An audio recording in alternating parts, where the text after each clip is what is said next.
জাতীয় নাগরিক পার্টিতে এখন চলছে ডান আর বামের লড়াই।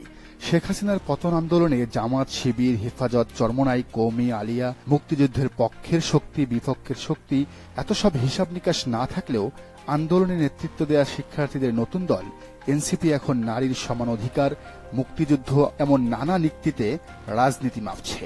তুলনামূলক ইসলাম আর জামাতে ইসলাম শিবির ঘেঁষা নেতাদের কোণঠাসা করা হচ্ছে। ফলে আগামীর ব্যাপক সম্ভাবনাময় দলটি এখন অঙ্কুরেই বিনষ্ট হওয়ার পথে। কিন্তু কেন একটা মধ্যপন্থার দল এমন বাম দিকে ঝুঁকছে? শুরুতে সব পক্ষকেই সাথে নিয়ে চলা ইনক্লুসিভ এনসিপি হঠাৎ মুক্তিযুদ্ধের পক্ষ বিপক্ষ নিয়ে কেন বাগাড়ম্বর করছে?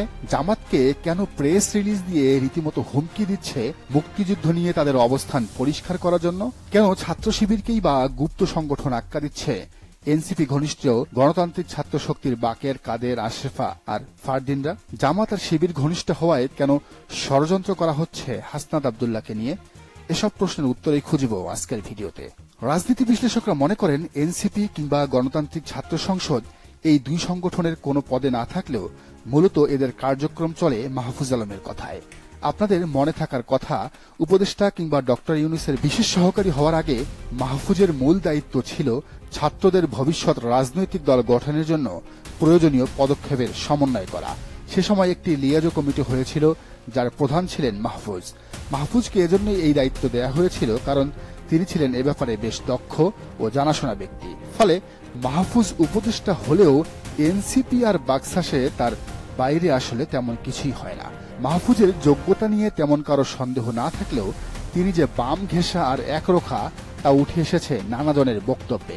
জনপ্রিয় লেখক সাদিকুর রহমান খান মাহফুজকে তাই আখ্যা দিয়েছেন দূরত্ব সৃষ্টির মাস্টার মাইন্ড হিসেবে। তিনি বলেছেন, এই লোকটা যতবার মুখ খোলে ততবার এই জুলাই বিভক্ত হয়। এনসিপির সাথে অন্য সবার ঐক্য ভাঙার মূল কারিগর তিনি। তার কারণেই সাবেক শিবিরের বেশিরভাগ লোকজন নাগরিক পার্টিতে যায়নি। তার কারণেই জামাতের সাথে এনসিপির পুরো সাপে নেউলে সম্পর্ক। তার কারণেই শিবির আর নাগরিক পার্টি বাকশাসের মাঝে যোজন যোজন দূরত্ব। সামাজিক যোগাযোগ মাধ্যমে একজন আরেকজনের বিরুদ্ধে এমন সব তথ্য দিচ্ছে যা মূলত হাতিয়ার হিসেবে ব্যবহার করবে আওয়ামী লীগ। মাহফুজের এমন অবস্থানের জন্য সবচেয়ে বেশি দায়ী করা হয় নাগরিক কমিটির সাবেক আহ্বায়ক নাসিরউদ্দিন পাটোয়ারীকে। কথিত আছে, যোগ্য না হওয়া সত্ত্বেও কেবল মাহফুজের বন্ধু পরিচয়ে সে সময় নাগরিক কমিটির আহ্বায়ক পদ বাগিয়ে নিয়েছিলেন নাসির। অযোগ্যতার চূড়ান্ত পরিচয়ও তিনি দিয়েছেন নানা বিতর্কিত মন্তব্য করে। পাটোয়ারী ছাড়াও বাম আর প্রগতিশীল ঘরানার সারোয়ার তুষার, সামান্তা শারমিন, তাসনিম জারারও মাহফুজকে প্রভাবিত করছেন। তবে এক্ষেত্রে মাহফুজের গুরু হিসেবে পরিচিত ফরহাদ মাজহার বেশি বাতাস দিচ্ছেন।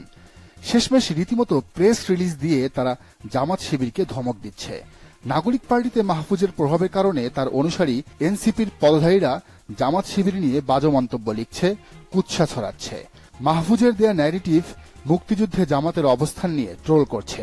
আব্দুল কাদেরের মতো লোকেরা বলছে রাজাকারকে রাজাকার বলার অধিকার তার লাগবে, অথচ এই রাজাকার শব্দটাই হাসিনার পালানোর জন্য অন্যতম প্রধান কারণ। তবে অন্য সবাই যখন জামাত শিবির নিয়ে নেগেটিভ প্রচারণায় মেতেছে তখন একজন ব্যক্তি চুপচাপ। কে বলেন তো? হাসনাত আব্দুল্লাহ। আওয়ামী লীগ নিষিদ্ধ করার মূল কারিগর হিসেবে যখন তার বাহবা পাওয়ার কথা তখন তিনি একেবারে আড়ালে। অনেকেই বলছেন হাসনাতের এমন লাইমলাইটে আসার ব্যাপারটিকে ভালোভাবে নিচ্ছে না মাহফুজ আলম। সে কারণেই নতুন বিতর্কের জন্ম দিয়েছেন তিনি। ইনকিলাব মঞ্চের আহ্বায়ক শরীফ ওসমান হাদি তো প্রকাশ্যে প্রেস কনফারেন্সে সব ফাঁসই করে দিয়েছেন। জনমত হাসনাত আব্দুল্লাহর কাছে চলে যায় ফেসবুকে, তখন তার দরকার তার নিয়ে মানুষ আলোচনায় আসুক, যেটা বলে নেগেটিভ প্রমোশন। রাজনীতি পর্যবেক্ষণ করেন এমন বেশ কয়েকজন বাংলা কথনকে জানিয়েছেন হাসনাত আব্দুল্লাহ আলেম সমাজ ও জামাত শিবির ঘেঁষা হওয়ার কারণে নাগরিক পার্টি থেকে তাকে মাইনাস করার চেষ্টা চলছে। দল থেকে আপাতত বাদ না দিলেও নীতি নির্ধারণী কার্যক্রমে হাসনাতের মতামত উপেক্ষা করা হবে আগামীতে। এক্ষেত্রে ধীরে চলো নীতিতে আগাচ্ছে এনসিপির বাম চক্র। হাসনাত নিজেও এসব বিষয় জানেন, কিন্তু তিনি অসহায়। এ বিষয়ে জয়নুদ্দিন সরকার নামের একজন লিখেছেন, নানা কারণে হাসনাত আব্দুল্লাহ নিজে একক প্রতিষ্ঠান হয়ে উঠছেন, ফলে ভবিষ্যতে দোটানায় পড়বেন তিনি এনসিপিতে থাকবেন কি থাকবেন না তা নিয়ে। মানে হাসনাত হয়তো যে কোনো সময় পদত্যাগী করতে পারেন, কারণ এখন পর্যন্ত সেই একমাত্র এনসিপি নেতা যে নিজের বিবেক বিক্রি করে দেয়নি। কিন্তু যাদের পরামর্শে এমন জামাত শিবির হাসনাত বিরোধী অবস্থান নিচ্ছেন মাহফুজরা, তারা একসময় এই মাহফুজদেরই ছুঁড়ে ফেলে দিবেন এটা নিশ্চিত। বিএনপির লোকেরা এখন মাহফুজের পক্ষ নিলেও ক্ষমতায় গেলে সবচেয়ে বেশি ভোগান্তিতে ফেলা হবে এদেরকেই। তখন জামাত আর শিবিরেরও কোনো আনুকূল্য পাবে না নাগরিক পার্টি। অবশ্য জামাত শিবিরের বারবার ঠকেও যে শিক্ষা হয় না সে কথা অমূলক নয়। বেঈমানদের তারা কি আদৌ চিনবে নাকি বারবার বেলতলায় যাবে? দর্শক, ভিডিওটি সম্পর্কে আপনার মতামত জানান কমেন্টে। আর এই চ্যানেলে নতুন হলেও রাজনীতির নিত্য নতুন তথ্য ও বিশ্লেষণ পেতে চ্যানেলটি সাবস্ক্রাইব করে বেল আইকনটি বাজিয়ে দিন।